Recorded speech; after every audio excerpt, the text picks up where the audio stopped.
Silakan menikmati firman Tuhan. Apa kabar? Shalom, Bapak Ibu semua sudah dikasih Tuhan.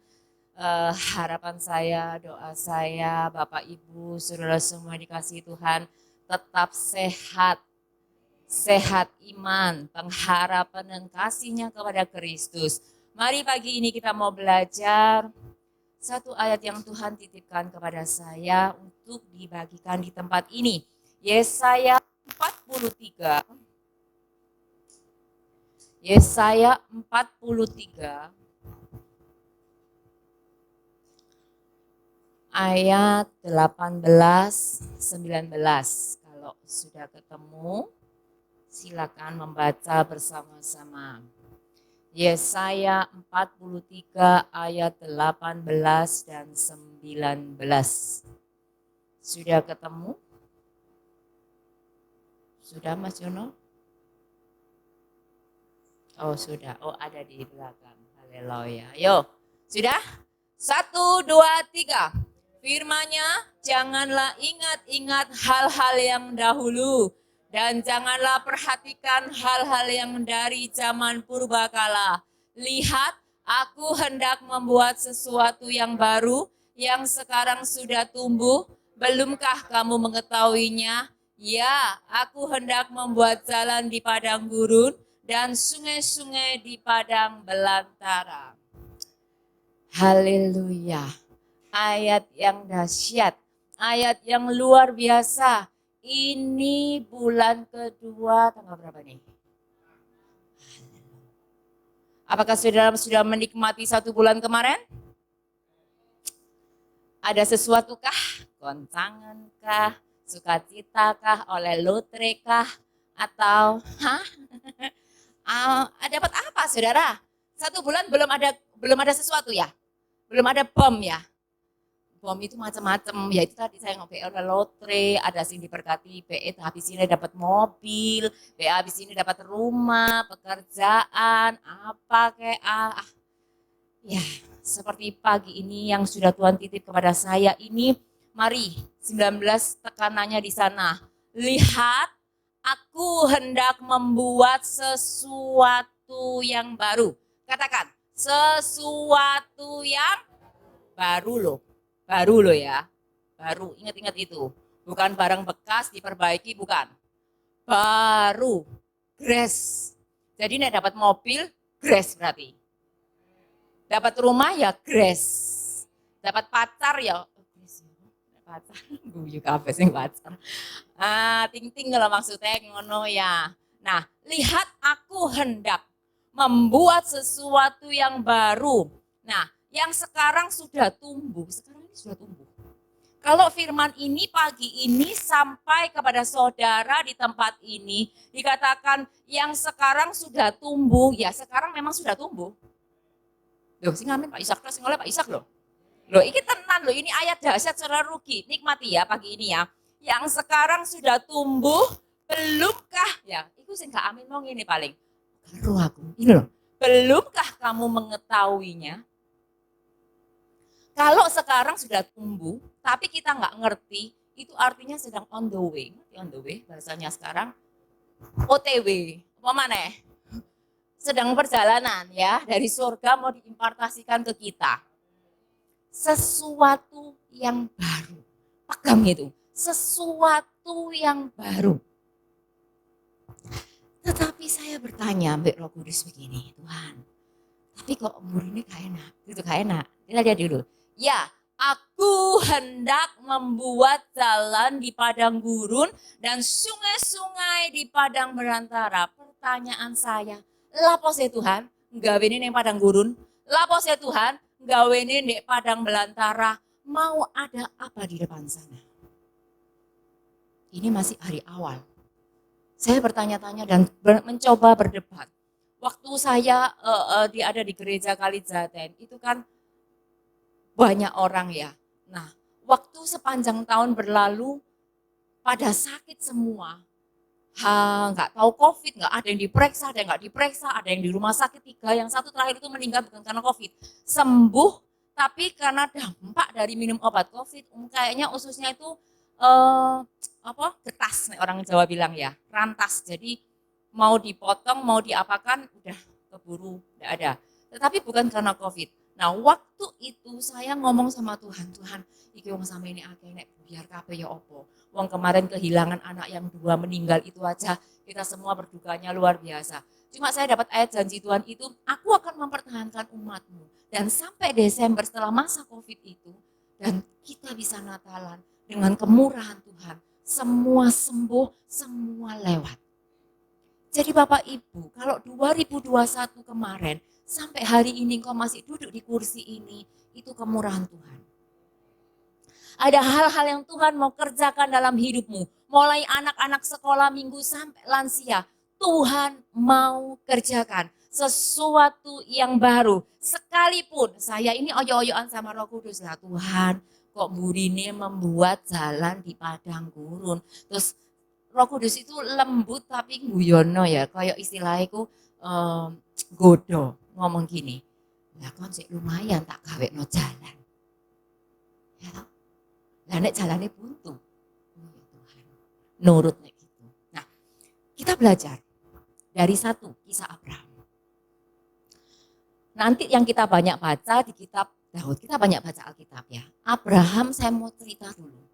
Abraham itu, oke kita lihat aja sih supaya saudara menikmati, ngerti. Kejadian awal-awal. Abraham, Kejadian 12.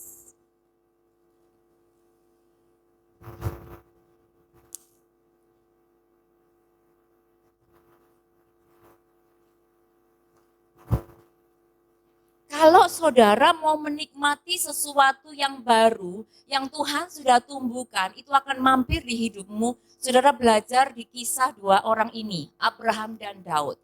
Kita mau belajar di Kejadian 12 dulu.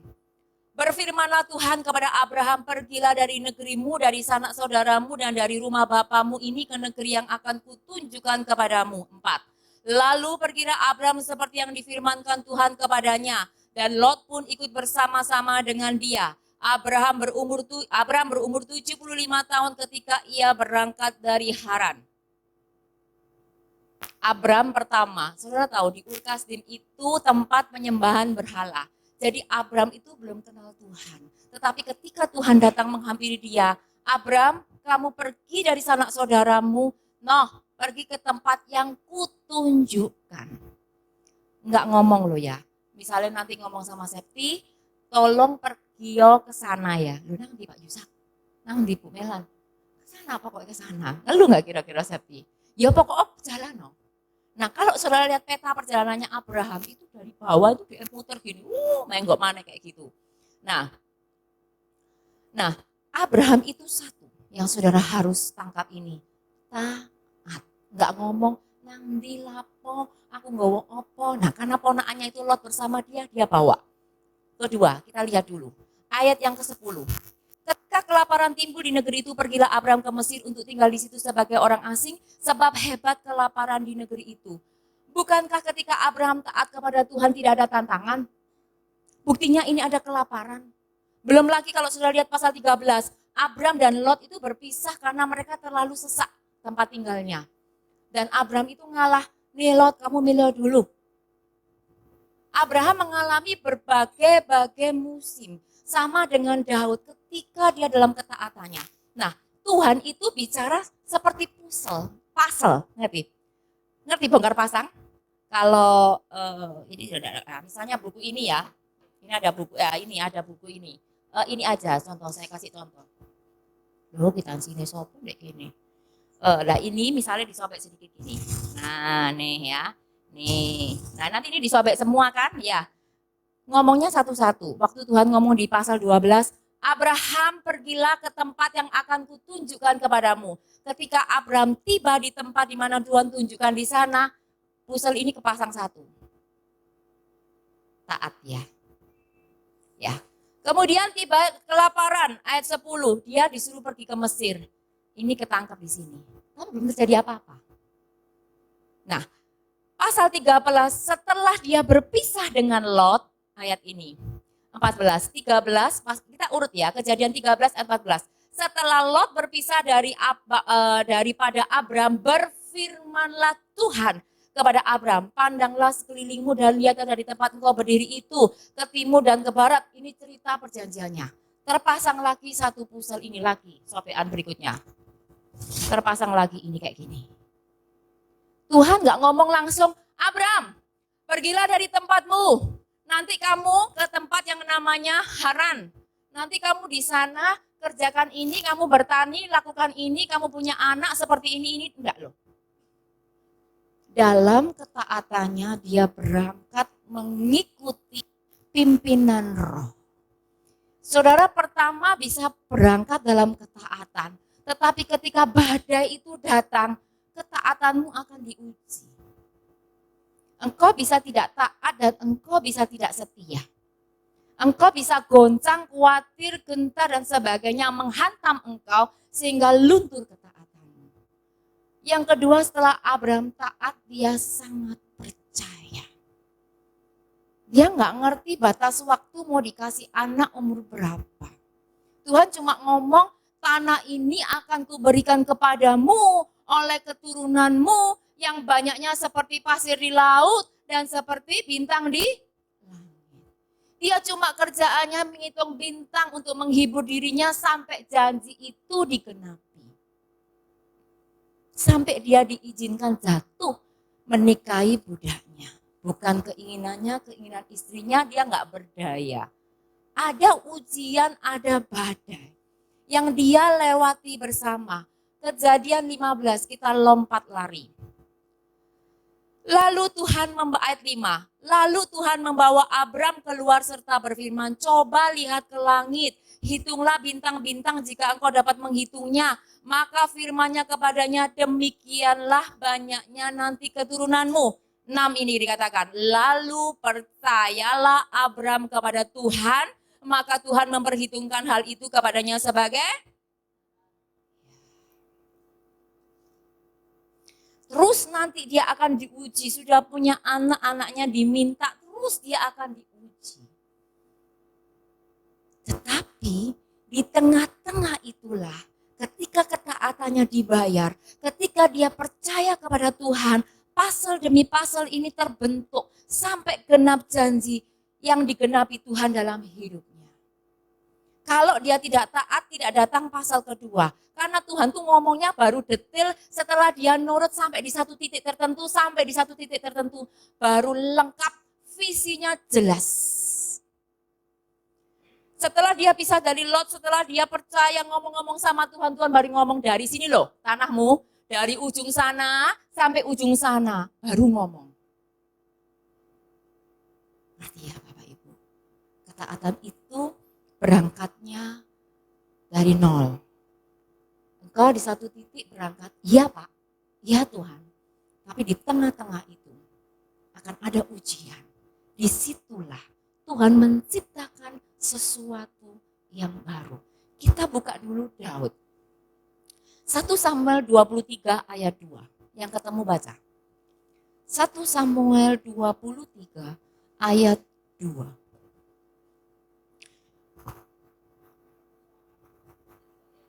Ya.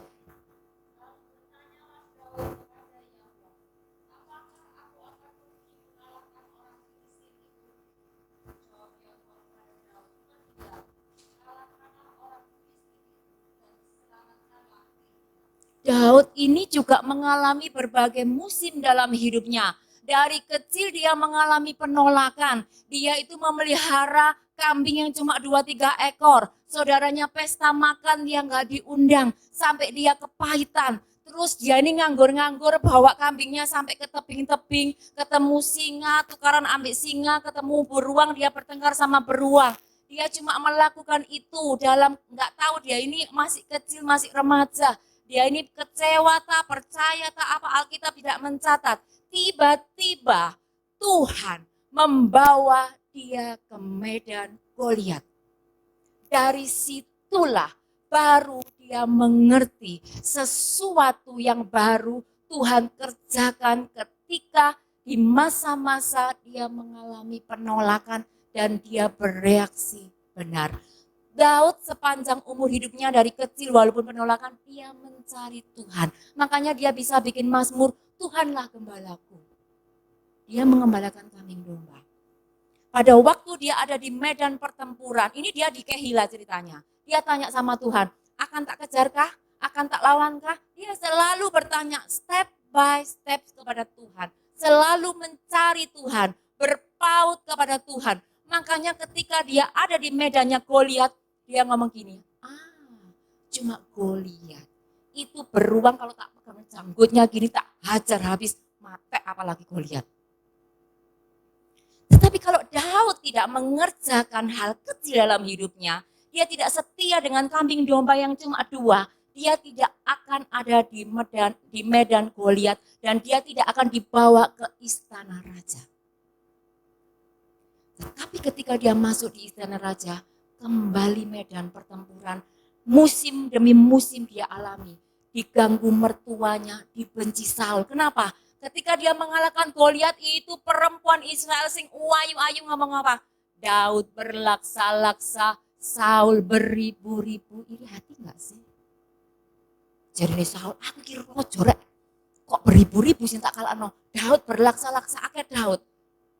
Padahal dia gak berani bersama Goliat. Itu. Ketika engkau ada di medan promosinya Tuhan, ada saja orang gak suka. Alkitab mencatat lalu Saul benci kepada Daud. Itu kan Daud itu menang undian. Nek kamu mau mengalahkan Goliat jadi menantu raja. Dia ngomong, waduh jadi menantu raja gak gampang loh. Kita lihat melompat berikutnya supaya nanti kita tahu apa sih yang ditumbuhkan Tuhan dalam hidupnya. Coba dulu bongkar dulu Mazmur 119 ayat 147. Kalau saudara mau tahu dia bagaimana mencari Tuhan. Di Mazmur 119 itu pujaan-pujaannya kepada Tuhan. Di situ 150 ayat dia cerita semua tentang Tuhan. Satu saja kita baca, ayat 147. Mazmur 119 ayat 147. Silakan.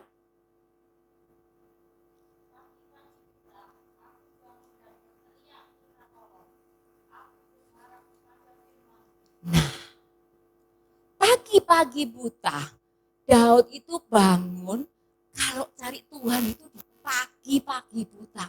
Kata papi saya dulu apa? Early in the morning, jam 2, jam 1, kita bobo. Daud mencari Tuhan, mencintai firman, cari firman. Itu ayat 148, aku bangun mendahului waktu jaga malam untuk ngapain? Padahal dia susah. Kengangguran tak merenungkan firman, susah mikirnya awake dhewe susah. Itulah Daud. Kenapa dia menang di medan pertempuran? Kita lihat yang kedua. 1 Samuel 30 ayat 6. 1 Samuel 30 ayat 6.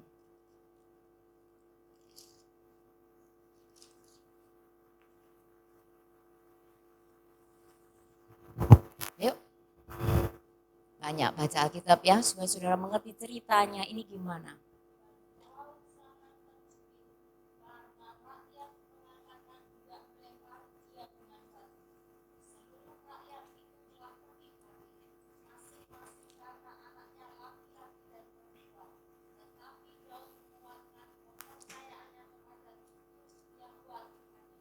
Yang kedua, Daud menguatkan kepercayaan kepada siapa?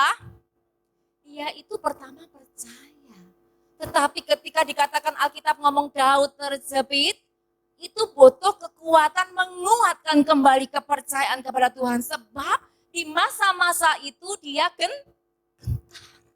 Ini ceritanya kan begini, dia itu lari dari satu tempat ke tempat. Waktu dia di gua, dia ketemu Saul. Waktu dia di padang gurun Sif, dia ketemu. Dia di Kehila, dikejar-kejar. Terus Daud ngomong ini, aku ikut mandeknya dikejar sama Saul. Wes tak pergi ke tempatnya musuh. Dia itu pergi ke Filistin ngomong sama Akis. Dulu dia pernah datang waktu dia gila, ngiler-ngiler gini. Jadi orang gila. Saking ketakutannya. Sampai Akis ngomong, gila, bukan Daud itu. Nah, dia balik lagi ke Akis, Raja Filistin. Tolong dong terima kami. Ini loh pasukanku, 600 orang gagah perkasa bergabung dengan kamu. Katanya Akis ngomong gini, Raja Filistin. Lumayan, Daud itu mbek pasukan itu pinter-pinter jos. Ayo bergabung, kamu tak kasih tempat namanya Siklak. 600 orang suami istri bersama rombongan dan Daud tinggal di sana. Satu hari, Raja Filistin mau perang. Waktu dia mau perang, panglima Filistin gak suka ada Daud. Padahal perjalanan 3 hari. Nah, Daud balik, ya wis lah gak diterima, balik.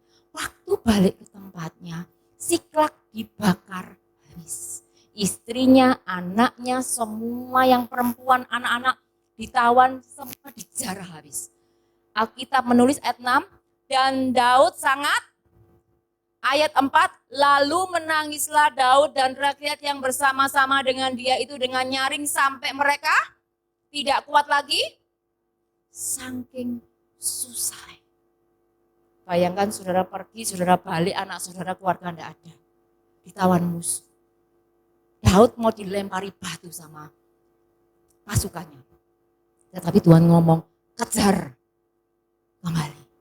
Itu bondone cuma lalu Daud menguatkan kepercayaannya kepada, itulah kekuatannya mengejar musuh. Yang ketiga, 2 Samuel 16 ayat 10.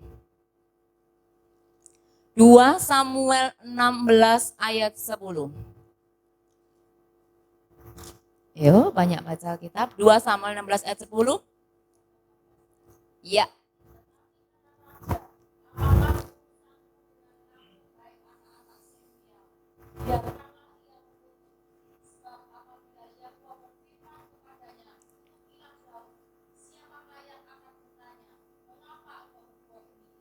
Ya, ini ceritanya gini. Daud ini kan sudah lari dari tempat ke tempat. Dia sudah diberkati dan masuk ke istana. Tapi satu kali ada pemberontakan, kudeta dari anaknya sendiri, namanya Absalom. Absalom mau menggeser pemerintahannya, sehingga Daud nggak mau ribut sama anaknya, dia lari. Waktu dia berjalan, dia ketemu orang yang namanya Simei. Simei ini masih bangsa dari yang bela Saul lah misalnya gitu. Terus Simei ngomong ini, kapok kon, rasakno, kualat kon, ini bahasa bebas gitu ya. Emplok-emplokan mungkin gitu ya. Rasakno kon biyen nganu Saul, saiki kamu dikejar anakmu. Dia punya pahlawan namanya Abisai, ini rotok berangasan. Titik-titik ngamuk. Sama Saul juga ngamuk. Ngomong gini sama Daud, tak bunuh ya. Mulut itu menghina kamu. Daud ngomong apa jawabannya? Tetapi kata Raja ayat 10 tadi, apakah urusanmu dengan kamu, hai anak Seruya? Anak Seruya itu maksudnya Abisai ini loh, anak-anaknya Seruya. Biarlah ia mengutuk, sebab apabila Tuhan berfirman kepadanya, kutukilah Daud, siapakah akan bertanya, mengapa engkau berbuat demikian? Daud membiarkan dirinya ditindas.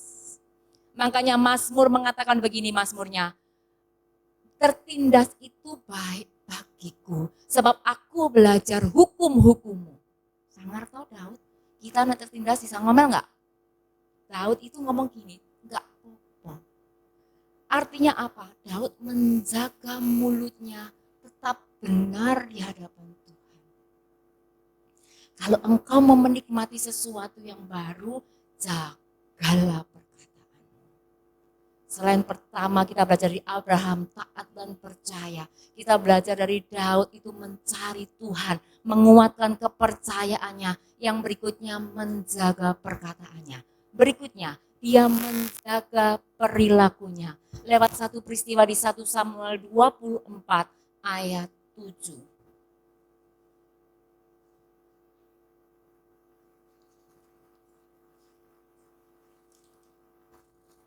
1 Samuel 24 ayat 7.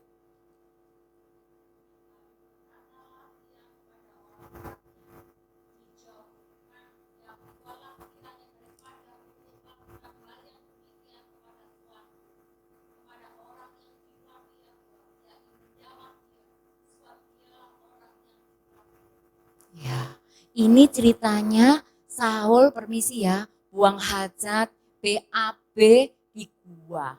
Kemudian waktu dia jengking gini, puncak jubahnya itu ngelewer.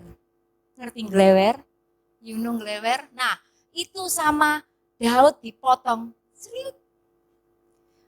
Abisai ngomong lagi, dibantai habis. Gemetar. Alkitab mencatat Daud gemetar memotong punca jubahnya. Itu Daud masih peka-pekanya sama Tuhan. Tapi waktu lihat Batseba dia nggak peka. Waktu itu dia peka akan dosa. Enggak, ini orang yang diurapi Tuhan. Ini pantas dia raja. Kita lihat orang yang di bawahnya dia. 2 Samuel 3 ayat 28. Ini dia pantas ngomong gitu sama raja. Coba kita lihat yang 2 Samuel 3 ayat 28. Apa yang terjadi dengan dia? Capek ya saudara buka-buka. Ya.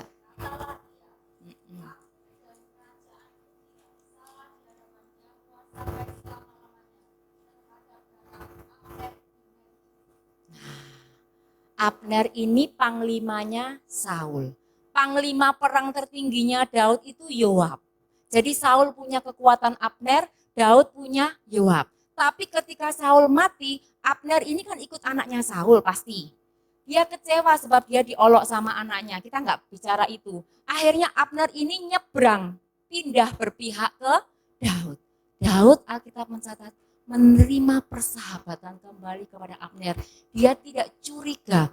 Dia belajar percaya kepada musuhnya. Nah, yang nggak terima Yoab. Kalau Abisai tadi masih bisa diomongi mulut.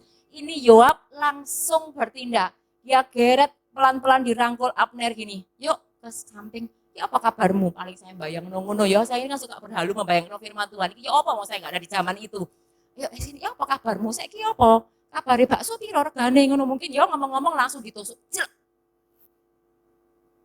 Daud ngomong, aku dan kerajaanku enggak bersalah. Nangis Daud waktu Abner mati. Oh, kenapa orang-orang yang perkasa di bumi ini harus mati dengan cara yang tidak benar?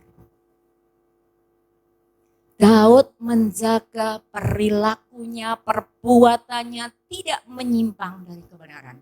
Nah, kalau Daud sudah melakukan banyak hal, kita mau lihat apa sih yang ditumbuhkan Tuhan dalam hidupnya. 1 Tawari 12.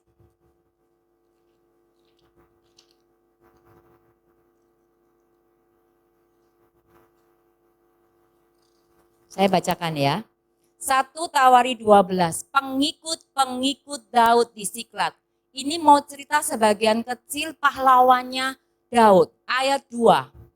Mereka bersenjatakan panah dan sanggup melontarkan batu dan menembakkan anak-anak panah dari busur dengan tangan kanan atau tangan kiri mereka itu dari saudara-saudara sesuku Saul. Dari orang Benyamin, di bawah itu ada namanya Abiser, Yismaya, itu orang-orang yang bersenjatakan panah dan sanggup melontarkan batu. Ayat 8. Ada juga orang Gad, yakni pahlawan-pahlawan yang gagah perkasa, orang-orang yang sanggup berperang, yang pandai menggunakan perisai dan tombak, dan rupa mereka seperti singa dan cepatnya seperti kijang di atas. Yang seperti kijang itu Abisai. Sebab Abisai itu bisa mengejar Abner dan dia ditusuk mati. Larinya kayak kijang, puanternya setengah mati. Terus ada lagi ayat 14. Mereka itulah dari Bani Gad, kepala-kepala pasukan. Satu orang yang paling kecil sanggup melawan, yang paling besar sanggup, bayangno di 600 orang. Sing cilik ngelawan 1000, sing gede ngelawan sak ngono akene, enggak usah akeh-akeh. Ini dikatakan lagi ayat 22, dari hari ke hari orang datang kepada Daud untuk membantu dia sehingga mereka menjadi tentara yang seperti bala tentara Allah. Ketika Daud di masa kesesakan, ketika dia ada di musim-musim kesesakan, ketika dia susah, ketika dia harus mengalami banyak hal, waktu itu dia tetap percaya, dia tetap mengasihi Tuhan, menjaga hidupnya. Inilah yang Tuhan tumbuhkan, keselamatan yang dari Tuhan. Saudara baca dulu di, kelewatan sebentar. 2 Samuel 23 ayat 5. 2 Samuel 23 ayat 5.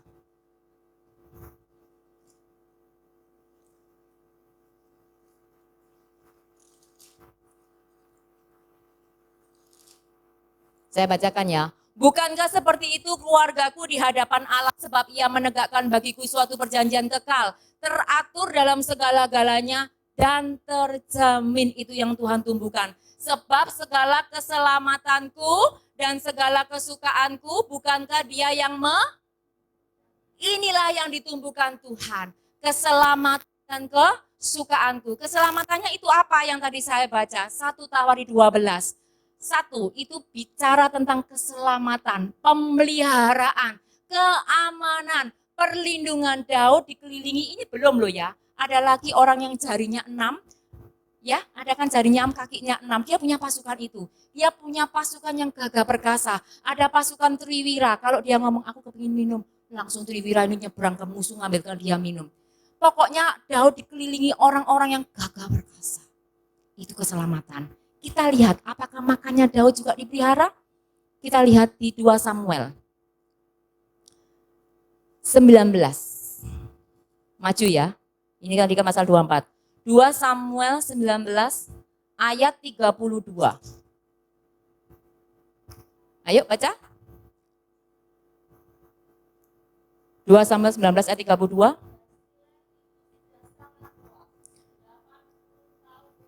Iya.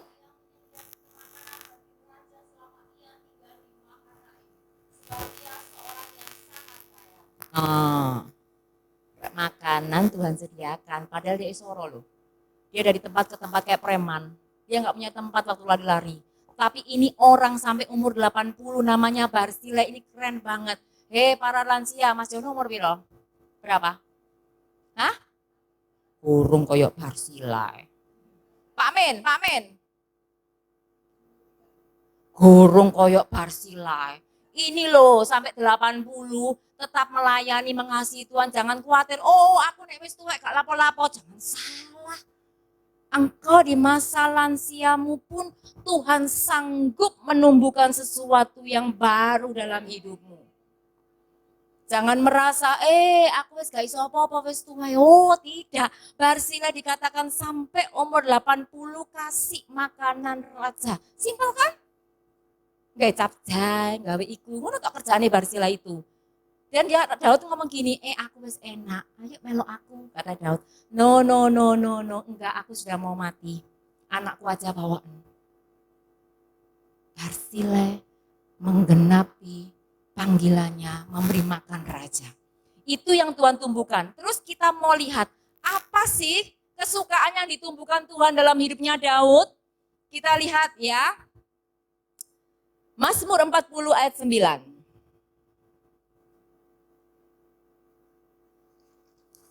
Bentar kita selesai. Mazmur 40 ayat 9.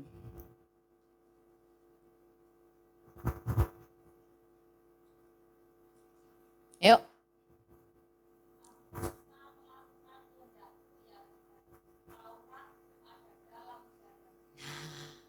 Daud ya, pertama kali itu ya sama Tuhan itu mungkin biasa-biasa aja.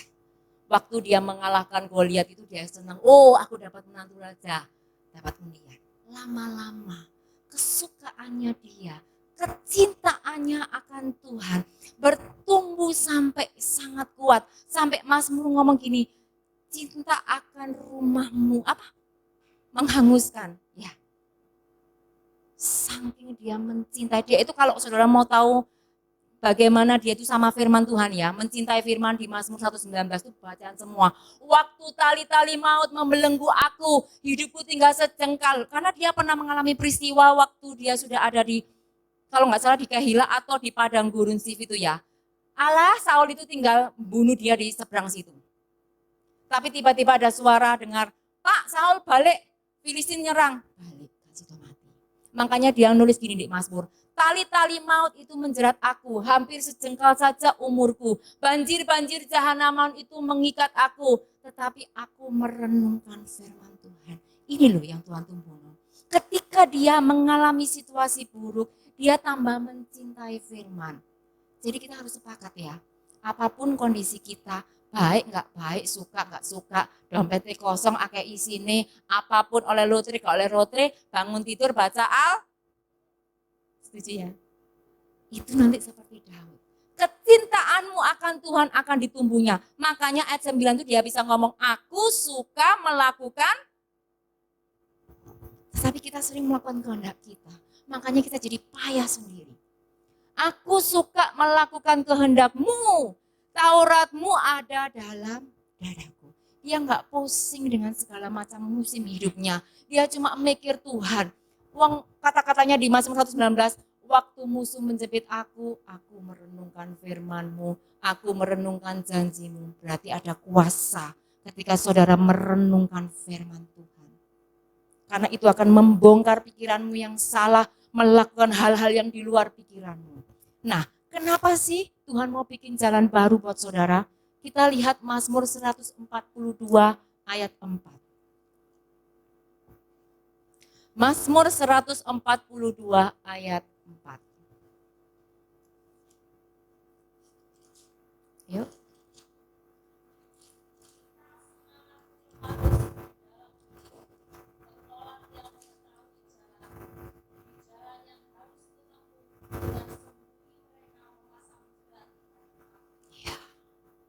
Saudara, dari kecil ketika saudara mulai kenal Tuhan, sampai hari ini saudara dan saya ini direkam jejaknya.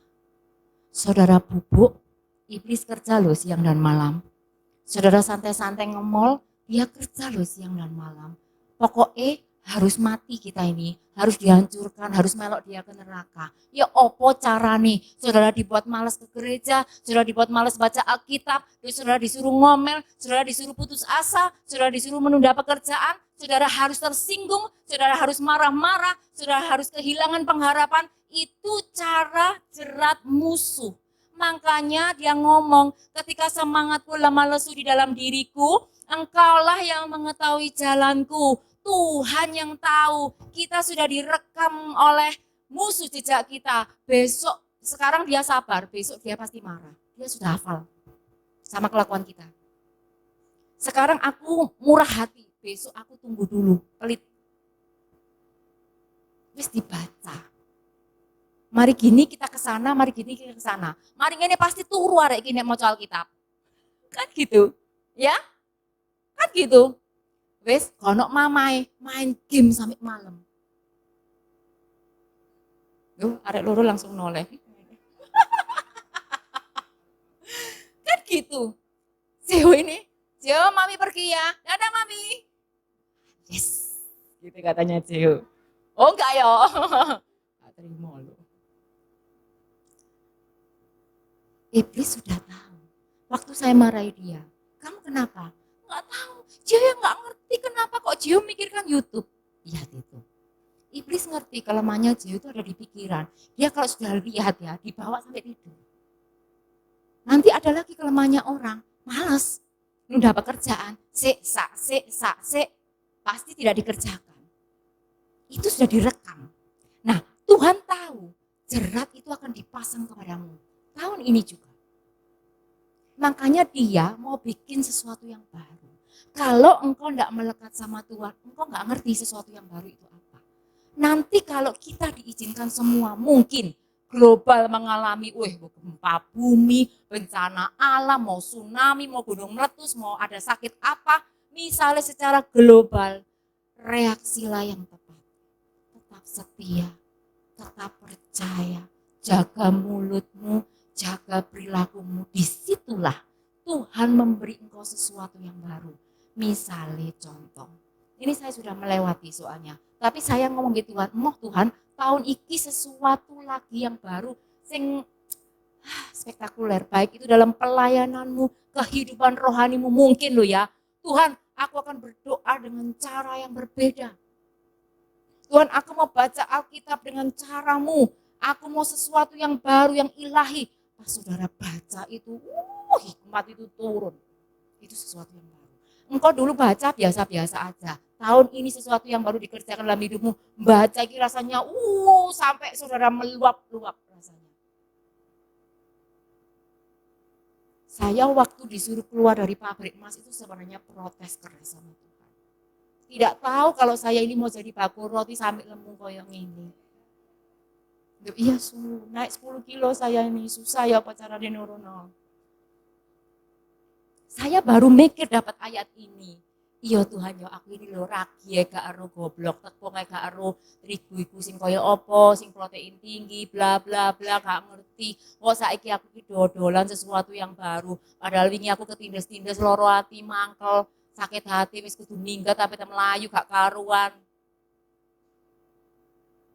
Saya merasa gak puas, enggak Tuhan. Ada yang lebih dari ini, gak mau.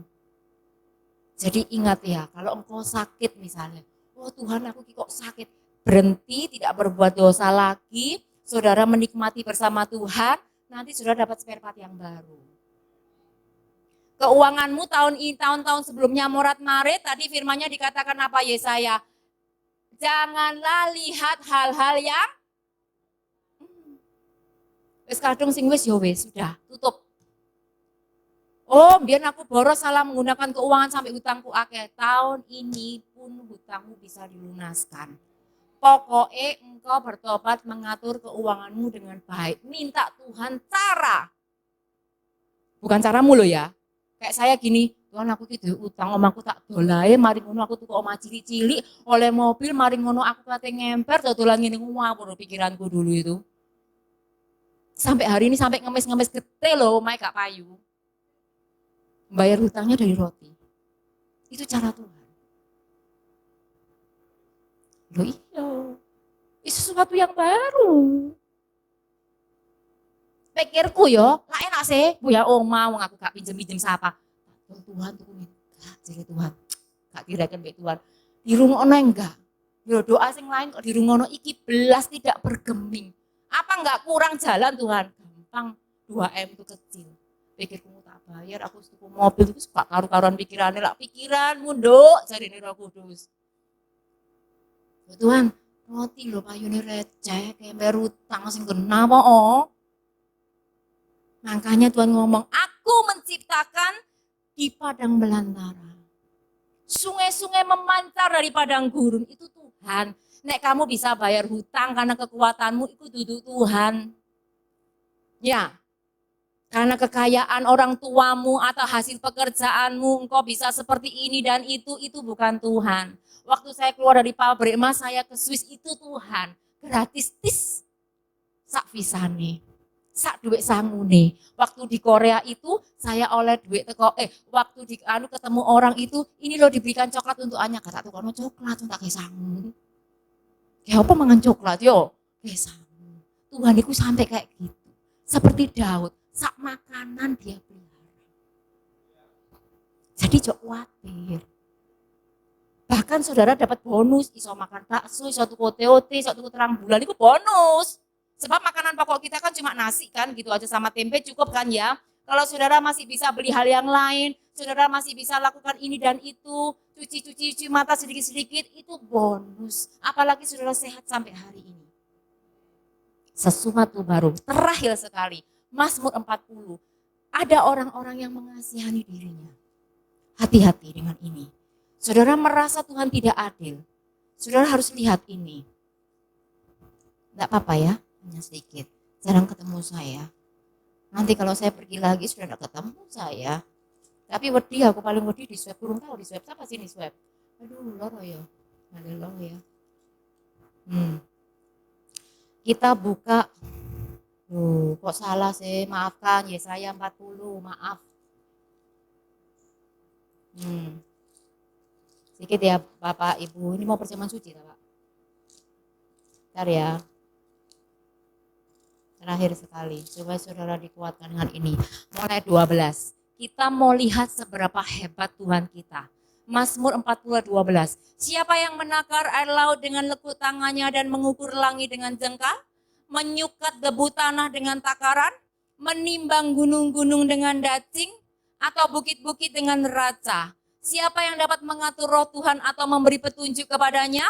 Sebagai penasehat, kepada siapa Tuhan minta nasihat untuk mendapat pengertian dan siapa yang mengajar Tuhan untuk menjalankan keadilan atau siapa mengajar dia pengetahuan dan memberi dia petunjuk supaya ia bertindak dengan pengertian. Ini lihatlah, sesungguhnya bangsa-bangsa adalah seperti dan dianggap seperti sebutir debu pada neraca. Sesungguhnya pulau-pulau lebih dari abu halus beratnya. ayat 17, segala bangsa seperti tidak ada di hadapannya. Mereka dianggapnya hampa dan sia-sia. Ini Tuhan ngamuk ngomong. 18. Jadi dengan siapa hendak kamu samakan Allah dan apa yang dapat kamu anggap sama dengan dia? Kadang-kadang kita menyamakan dia dengan pekerjaan kita, dengan banyak hal kesenangan kita, dengan pikiran kita, sehingga kita ini ngatur-ngatur Tuhan, mikir-mikir dengan cara kita, sehingga kita akhirnya menyimpang dari kebenaran. Tuhan ngomong, kamu itu kok bersusah-susah sih, kok golek soro sih, itu loh gunung, itu loh aku yang takar, yang bikin bintang semuanya aku panggil, Pluto keluar, Bima galaksi keluar, itu Tuhan. Ayat 21, tidakkah kamu tahu, tidakkah kamu dengar, tidakkah diberitahukan kepadamu dari mulanya, tidakkah kamu mengerti dari sejak dasar bumi diletakkan, dia yang bertata di atas, yang penduduknya seperti, dia yang membentangkan di langit seperti kain dan memasangnya seperti kemah kediaman. Dengan siapa Tuhan tanya lagi? Aku sakmene gede ini loh bumi tumpuan kakiku. Kamu mau samakan aku dengan siapa? Kenapa kamu tidak percaya? Kenapa kamu mikir-mikir sakar dewi? Kenapa kamu ngomel ngawur? Itu ada aku Tuhan. Kadang kita lupa ya. Ini ayat yang ke 27. Mengapakah engkau berkata demikian hai Yakub? Dan berkata begini hai Israel. Hidupku tersembunyi dari Tuhan. Dan hakku tidak diperhatikan Allah. Siapa yang sering ngomong kayak gini? Di mana Tuhan keadilanku? Hakku gak diperhatikan, aku tertindas. Tuhan itu maha tahu. Kalau kita harus tertindas, itu diizinkan. Ayat 28, tidakkah kau tahu dan tidakkah kau dengar? Tuhan itu ialah Tuhan yang kekal, yang menciptakan bumi dari ujung ke ujung. Ia tidak menjadi lelah dan tidak menjadi lesu, tidak terduga. Kalau engkau kurang pengertian, minta kepada dia sumber pengertian. Hai anak-anak sekolah, kalau mau pinter, minta Tuhan sumber pinter.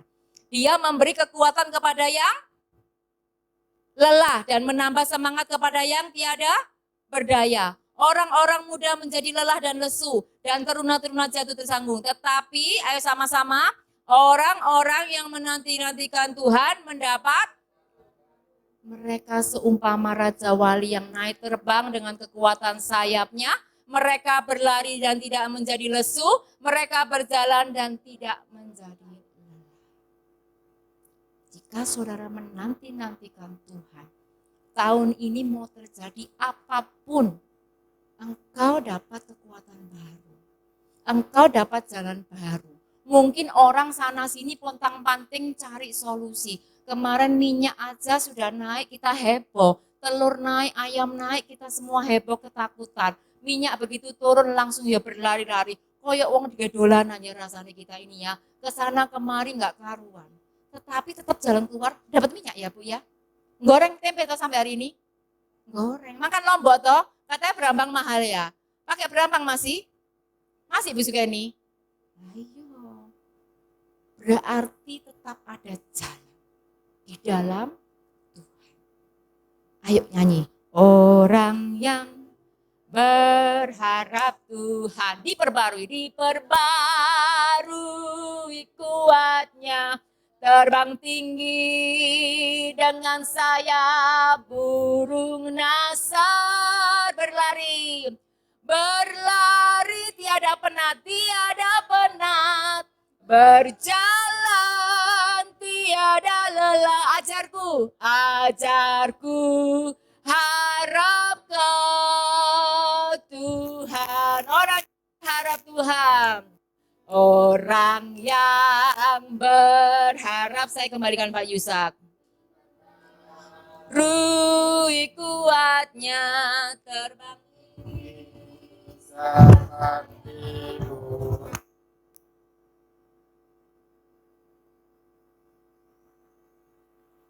tiada lelah, berjalan tiada penat. Ajarku berharap Tuhan. Saudara kasih Tuhan, anggur yang baru hanya bisa diterima oleh kirbat yang baru. Jadi kalau saudara mau mendapatkan janji tadi, sesuatu yang baru dari Tuhan, maka kita harus menjadi ciptaan yang baru. Mari kita tunduk berdoa. Bapa di dalam sorga, kami naikkan syukur, terima kasih untuk janji firman-Mu yang sudah disampaikan pagi hari ini Tuhan. Engkau berkati hamba-Mu Ibu Lisa yang sudah menyampaikannya, Engkau berkati berlimpah-limpah, baik rumah tangganya, pelayanannya, pekerjaannya, keluarganya, semuanya Engkau berkati dengan berlimpah-limpah. Karena Engkau Tuhan yang akan memberikan sesuatu yang baru kepadanya. Juga semua anak-anak-Mu mendengar firman Tuhan hari ini Tuhan. Ajar kami berharap Engkau. Ajar kami Tuhan berjalan dalam jalan-jalan. Ajar kami untuk menjadi ciptaan yang baru. Menjadi kirbat yang baru. Supaya kami boleh menerima janji ini Tuhan. Sesuatu yang baru Engkau kerjakan dalam hidup kami. Terima kasih Tuhan. Hal-hal yang lalu hidup kami mungkin tidak karu-karuan Tuhan. Tetapi hari ini kami mau menetapkan hati. Menguatkan kepercayaan kami. Untuk berjalan di dalam janji-janji-Mu. Terima kasih Tuhan di dalam nama Yesus. Siapapun sudah mendengar firman Tuhan ini. Supaya Engkau berikan kekuasaan untuk menjadi pelaku firman-Mu. Di dalam nama Yesus, haleluya. Amin. Tuhan Yesus memberkati saudara sekalian.